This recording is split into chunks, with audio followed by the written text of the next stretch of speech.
Well, welcome to another episode of Boozin with Jude. You must think I drink all the time. We'll just leave it at that. So today, this is dedicated to all of my friends in England who seem to be big gin fans. We're going to talk about the gin and tonic. I know, but it's like, that's an easy drink. Why would you waste your time on that? Well, I like talking about gin. It's my favorite drink. It's my favorite spirit, let's put it that way. I love chocolate milk. But all gins are not the same, nor are all tonics the same. So a little bit about the history of gin. Gin is attributed to the Dutch, 1600s or so.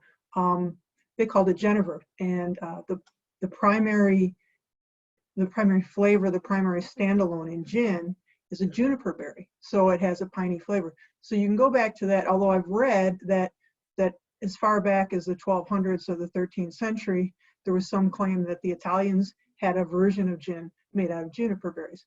It wouldn't surprise me because the Italians have all the best liquor. Anyways, let's call it Genever. Let's give a little credit to the Dutch. Genever, and then from Genever we get the name gin. As with many spirits, it was used for medicinal purposes. So the juniper berry and mixed with some herbs distilled for stomach issues. And the Brits got a hold of it and thought, quite frankly, we don't need it for stomach issues. We quite like it just to, get drunk. And so that's where the phrase Dutch courage comes from, using Dutch Genever, getting a little bit drunk and, asking her out, whatever you need courage for. So the gin became a big thing in Britain. Americans are tending to like it a little bit more too. I would say here in America, the number one spirit is still vodka. And it was frustrating for me maybe 7-8 years ago when I would go into a specialty store to find some gins other than, Beefeater, which is, what you usually see on the shelf. You'd see shelf loads full of different specialty vodkas and maybe 4 or 5 different bottles of gin.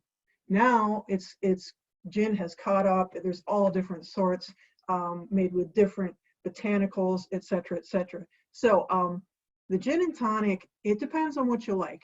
Well, let me tell you how the gin and tonic came about. It is basically the British national drink. So this is why I'm dedicating this issue to my friends in Great Britain. At one point, the Brits practically ruled the world. And they like to remind us of that. Hey, man, you're just a colonist or something like that. And when they were in places where malaria was quite prevalent, the treatment for malaria is quinine. And so they had to drink a tonic with quinine in it. And apparently it tasted pretty horrendous. And so, Brits being ingenious about, alcohol, they thought, well, we'll just mix that gin stuff in there. And so then gin and tonic became the drink. They had to drink it anyways, might as well make it fun. So tonic has evolved a little bit more to be a bit more attractive to the taste. And so the gin and tonic introduced by the Brits who were trying to cure themselves from malaria. Again, I guess it's medicinal. So not all gins are equal. My favorite drink is a martini, a gin martini, which was the original martini. And you don't need, it's up to you. But typically what they call a London gin, a London dry gin, which is you're going to have the standalone taste of juniper berries. And if you don't taste the juniper berries, that sort of piney thing, you really can't call it a gin. That's what makes gin that, and it has to be at least 40% alcohol by volume. So I'll tell you about a few different gins. So the dry London dry gins, things like Bombay Sapphire. This is my go-to. So there's not a lot of different botanicals in it, etc., etc. The other that's probably the most famous here in America is Tanqueray, which I believe is Scottish. It's a mixer. It's good with tonic. If you just want that, basic taste of gin, nice gin. I suppose there's not a nice gin. Let's not talk about that. Then we get into gins that are flavored with herbs or herbs, depending on which country you come from. A real popular one I also like is Hendrick's. This is also Scottish. Hendrick's is famously flavored with cucumber, and you can actually smell it. and you can taste it. So when you get a gin and tonic, you know, if you don't order it differently, they're probably going to garnish it with a little bit of cucumber. You can also get the coriander and citrus peel in there, but cucumber is the kind of interesting infused flavor, and it's really neat. It's a good gin. I love this gin. I used the Magellan, as you know, in my when I was making my well, if you saw my Vesper Martini, not the typical one you would use in a Vesper Martini, but at the time I only had 2 bottles and I didn't want to open the one that I'm going to open tonight. Magellan is French, and it's iris root tends to be the major you know, herb or, you know, flavor that comes through. Interesting. And then the one I will use today, and I'm going to open, and it's going to break my heart. Silent Pool. So Silent Pool, see, it says Silent Pool, if you can kind of see that. Beautiful bottle. They gave me a glass. So the cool thing with Silent Pool is it's made in Surrey in England. I used to live in that county, and Silent Pool is actually a pool. It's a place. They use the water. Their distillery is there. If you can get in, you can get a tour. They're really cool. They answer you on Twitter. Silent Pool has a lot of different flavors. It's the primary flavor after the juniper of gin is citrus, and specifically orange, which is why we're going to use an orange garnish in this gin and tonic. I actually wrote to him and I was like, why do you suggest orange as opposed to the typical you use a lime wedge to flavor, to garnish your gin, pour a little lime, squeeze a little lime in there. And they said, you know, the prominent flavor after the typical ones of juniper is citrus, and it's orange. And there's lavender, you can get a spice of kaffir lime as well, and they use a local honey. It's a beautiful gin. Unfortunately, it's hard to find here. It's quite popular there. You can get it here. I bought it here and I paid twice as much as I would have in England. Breaks my heart. That's my favorite gin. There's some other things that we would call gin-based liqueurs. They're not 40% alcohol by volume, so we're not going to call them gin. Here's one of my favorites. I love this. Edinburgh Gin makes this, and it's rhubarb and ginger. Oh my gosh. It's about 20% alcohol by volume, so it's light, it's refreshing. You get like the Fever Tree Mediterranean tonic, and you talk about a refreshing drink that's not going to get you toasted on a hot afternoon.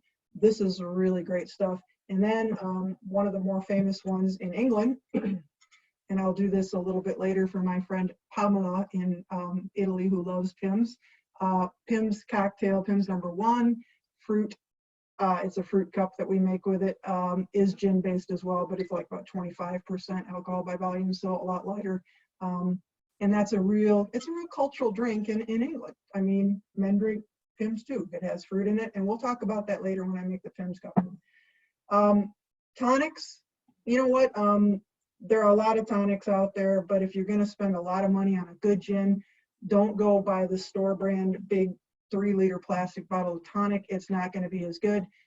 Interestingly, I read an article where some of the big CEOs or the big makers of some of the more famous gin companies did a blind taste test on tonics, and unanimously, there were 5 of them, and they named the 5 best. Unanimously, #1 was Schweppes, which surprises me. But if you buy Schweppes, buy it in the little bottles. You don't want to buy the plastic one. Unless you're going to use it all at the same time, tends to go flat. And you want that fizz, you want that sparkle to complement the gin. #5 was Fever Tree, and that's what the folks at Silent Pool said I should use. Fever Tree Indian tonic. They like to pair it with that. Who am I to argue?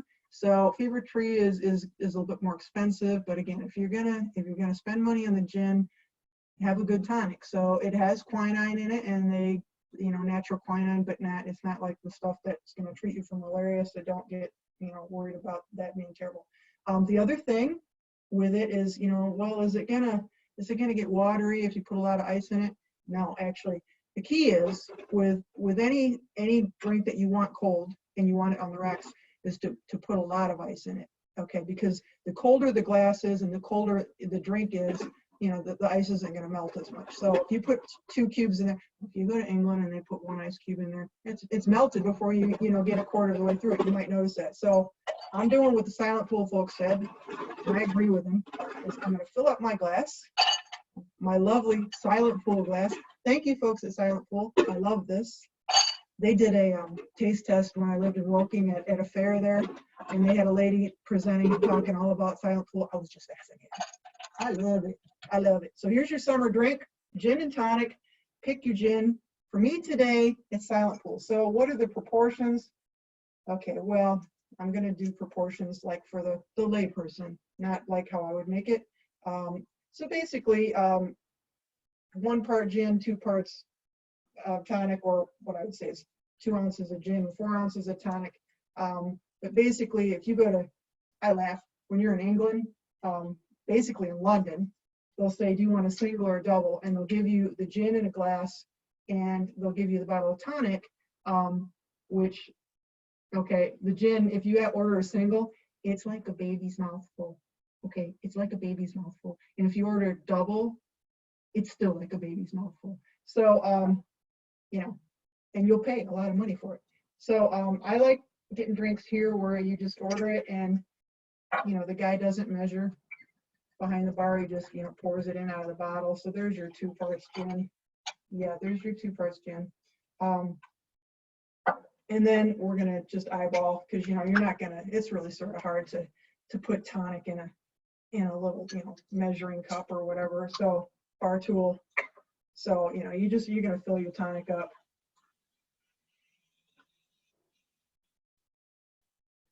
There you go. And then, like I said, typically with a gin and tonic, a normal gin and tonic, you're gonna take a lime. A lime wedge is typical, but we're going orange today. Give a little squeeze. I actually cut 2 because when I have it, they usually put like a whole orange in it.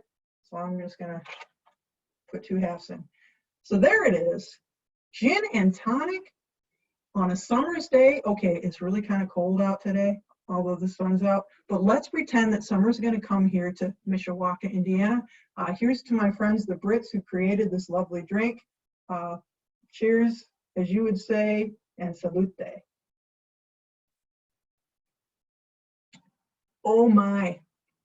Yeah, so I'm getting a little bit of the bitter from the tonic, but, you know, the floral taste of that gin, and the orange in there. It's a refreshing drink. So enjoy, and, you know, share your knowledge. Tell your friends about my show. You know, this might be my new career. Who knows? Nice talking to you. Catch you again sometime. I think my next episode will probably be the Aperol Spritz. So have a good one.